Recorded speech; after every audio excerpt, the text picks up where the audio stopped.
Postal GDS ఉద్యోగంలోకి వెళ్లాలనుకునే వాళ్ల కోసం, అందులోనూ బ్రాంచ్ పోస్ట్ మాస్టర్ అంటే బీపీఎం లేదా అసిస్టెంట్ బ్రాంచ్ పోస్ట్ మాస్టర్ అంటే ఏబీపీఎం ఈ జాబ్స్ గురించి ఆలోచిస్తుంటే అసలు ఏంటివి, ఏం చెయ్యాలి, ఇలాంటి పూర్తి వివరాలు ప్రతి ఒక్కటి మనం ఈరోజు వివరంగా తెలుసుకుందాం.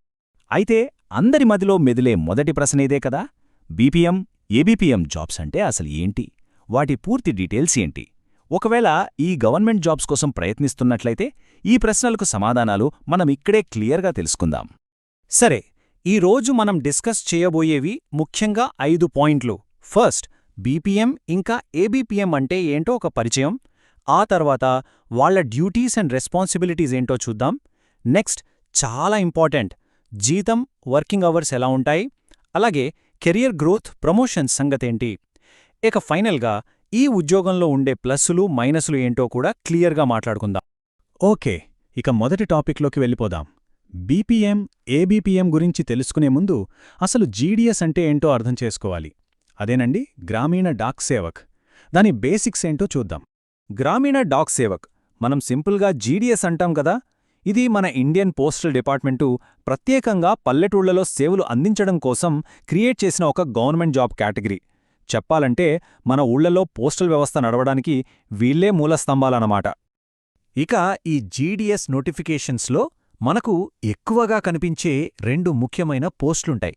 ఒకటి బీపీఎం అంటే బ్రాంచ్ పోస్ట్ మాస్టర్, రెండోది ఏబీపీఎం అంటే అసిస్టెంట్ బ్రాంచ్ పోస్ట్ మాస్టర్. మన ఇవాల్టి డిస్కషన్ మొత్తం ఈ 2 రోల్స్ చుట్టూనే ఉండబోతోంది. సరే, పోస్ట్ల పేర్లైతే తెలిసాయి, కాని వాళ్ల పనేంటి, వాళ్ల రోజువారీ బాధ్యతలు ఎలా ఉంటాయి, ముఖ్యంగా బీపీఎంకి ఏబీపీఎంకి మధ్య తేడా ఏంటి, ఆ డీటెయిల్స్లోకి వెళ్దాం పడండి. ఈ రెండింటి మధ్య తేడా చాలా క్లియర్గా ఉంటుంది. చూడండి, బీపీఎం అంటే బ్రాంచ్ పోస్ట్ మాస్టర్. పేరులోనే ఉంది, ఆ బ్రాంచ్కి పెద్ద అనమాట. ఆఫీస్ మేనేజ్మెంట్, డబ్బులు, అకౌంట్స్ చూసుకోవడం, కొత్త పోస్టల్ స్కీమ్స్ గురించి జనానికి చెప్పడం, ఇలాంటి పెద్ద బాధ్యతలన్నీ వారివే. ఇక ఏబీపీఎం విషయానికొస్తే వీళ్లు అసిస్టెంట్ బ్రాంచ్ పోస్ట్ మాస్టర్. పేరుకు తగ్గట్టే బీపీఎంకి సపోర్ట్గా ఉంటారు. రోజువారీ ట్రాన్సాక్షన్స్, మెయిల్ డెలివరీని చూసుకోవడం, రికార్డులు మెయింటైన్ చేయడం, ఇలాంటి పనులు చేస్తారు.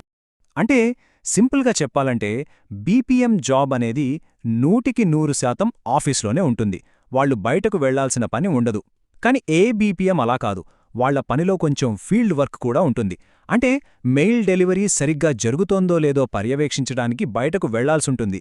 ఇదే ఈ 2 జాబ్స్కి మధ్య ఉన్న ఒక మేజర్ డిఫరెన్స్. ఓకే, డ్యూటీస్ గురించి ఒక క్లారిటీ వచ్చింది గదా.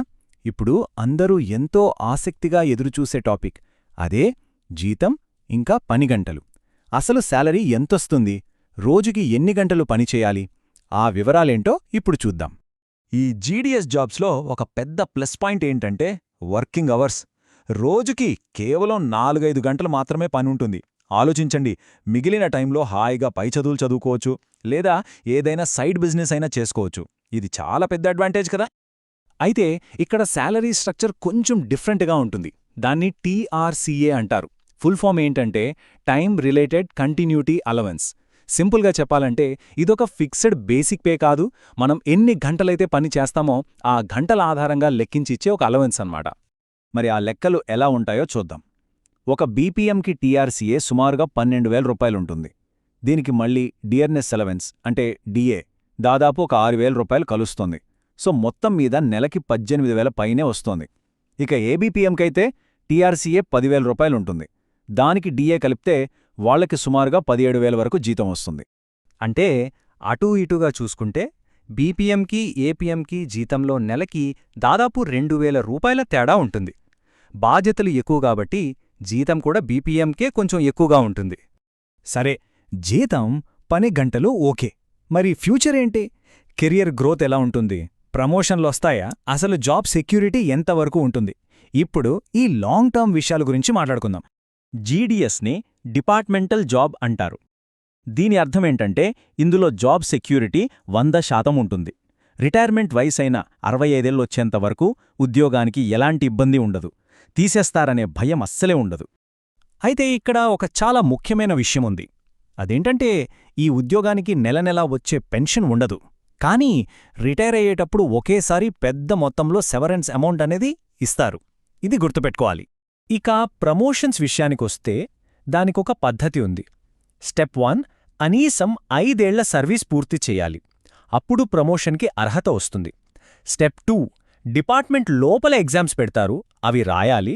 స్టెప్ 3 ఆ ఎగ్జామ్స్లో క్వాలిఫై అయితే ఎంటీఎస్, పోస్ట్ మ్యాన్ లేదా మెయిల్ గార్డ్ లాంటి పై పోస్టులకు ప్రమోషన్ వస్తుంది. ఇప్పటిదాకా చాలా విషయాలు చూశాం కదా. ఇప్పుడు ఫైనల్గా ఈ జాబ్లో ఉన్న మంచి విషయాలు ఏంటి, ఇబ్బందులు ఏంటి అంటే అడ్వాంటేజెస్ వర్సెస్ డిసడ్వాంటేజెస్ ఒక బ్యాలెన్స్డ్ వ్యూ చూద్దాం. ఇది ఒక నిర్ణయానికి రావడానికి చాలా హెల్ప్ అవుతుంది. ముందుగా ప్లస్ పాయింట్స్ చూద్దాం. 1 తక్కువ పని గంటలు, రోజుకి 4-5 గంటలే. దీంతో పై చదువులకి లేదా సైడ్ బిజినెస్కి బోలెడంత టైం దొరుకుతుంది. 2 స్వంత ఊరి దగ్గరలోనే పోస్టింగ్ పడే ఛాన్స్ ఎక్కువ. 3 హై లెవెల్ జాబ్ సెక్యూరిటీ. 4 ఊళ్ళో మంచి గౌరవం. 5 ఎలాంటి పొలిటికల్ ప్రెషర్ ఉండదు. అన్నింటికన్నా పెద్ద ప్లస్ ఏంటంటే ఈ జాబ్కి ఎగ్జామ్ రాయక్కర్లేదు. కేవలం 10th మార్కుల బేసిస్ మీద సెలెక్ట్ చేస్తారు. సరే, మరి మైనస్లేంటి? నాణానికి రెండో వైపు కూడా చూడాలి కదా. మొదటిది నెల నెలా వచ్చే పెన్షన్ లేకపోవడం. 2 ప్రమోషన్లు చాలా స్లోగా ఉంటాయి, అర్హత రావడానికే మినిమం 5 ఏళ్లు పడుతుంది. 3 జీతం పెరుగుదల కూడా చాలా నెమ్మదిగా ఉంటుంది. ఇంకా బాధ్యత ఎక్కువగా ఉండటం, పబ్లిక్తో డీల్ చేయాల్సి రావడం వల్ల అప్పుడప్పుడు కొంచెం స్ట్రెస్ కూడా ఉండొచ్చు. ఇప్పుడు ప్లస్లు మైనస్లు రెండూ క్లియర్గా మన ముందున్నాయి. ఇప్పుడు వేసుకోవాల్సిన అసలైన ప్రశ్న ఒక్కటే: ఈ ఉద్యోగం మన భవిష్యత్తుకు సెట్ అవుతుందా? మన లక్ష్యాలకు, మన కెరీర్ ప్లాన్స్కి ఇది సరైన దారేనా? దీని గురించి బాగా ఆలోచించి నిర్ణయం తీసుకోవాలి.